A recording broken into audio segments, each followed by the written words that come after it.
By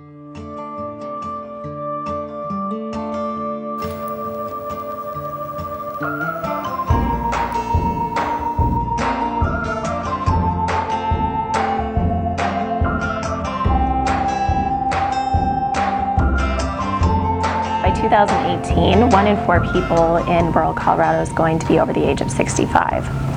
As far as geographic barriers, 13 counties in our state do not even have a hospital.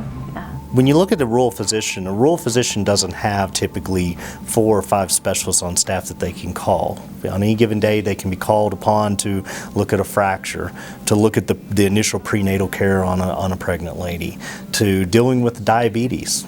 And their ability to diagnose and ascertain what the best plan of care is, there's some limitations to what those resources are that are available to them.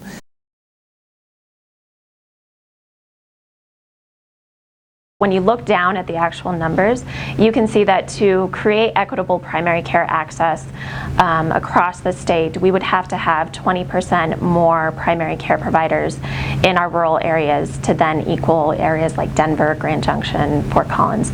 Nationally, we know that there is a shortage of physicians for rural communities.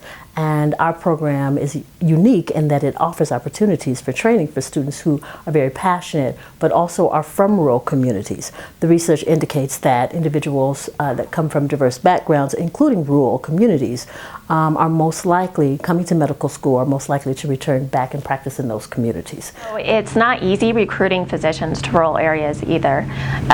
The average time is over 18 months. There are some communities in our state that have been recruiting the same position, which is a physician, for over 3 years. It's very difficult to recruit, and then it's very expensive. So it costs a lot of money if you have to go through a recruiter. It's expensive to actually move people here. And so once we get them here, it's really important that they know what the area is like and that they're going to stay committed. What we don't need is we don't need a physician that has such a limited training that they're effectively just working as a mid-level out in the rural market. We need a full scope physician that really has the ability to practice in all spheres of medicine. And that's what the rural track offers to us.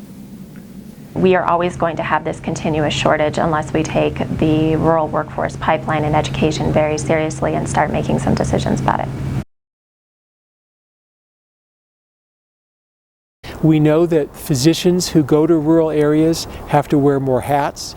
I tell my students that they have to be smarter than the students who stay in the city because they're going to have to know more and be more versatile. Because you really get to see that patient from all spheres of their life. You get to sit at the baseball game and cheer next to them when their kids are doing well and your kids are doing well. And so there's so many great things about working in rural medicine that you might not get in an urban setting. But it's just a more difficult and different type of practice than what you see in an urban setting. I mean, you just have this chance to see things that you're not going to see anywhere else, and that's what medicine's all about, in my opinion. I think what I love the most about the rural life is that you're not just a physician in the community when you're there, you are a community member.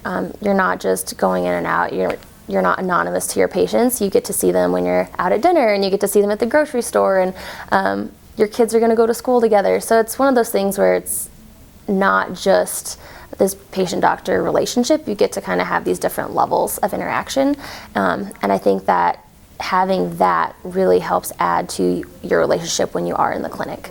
That people think that this kind of doctoring has died away, or that it's, you know, from years gone by. But it's still happening, and through the rural training track we get to work with people who are living this dream of medicine for so many people.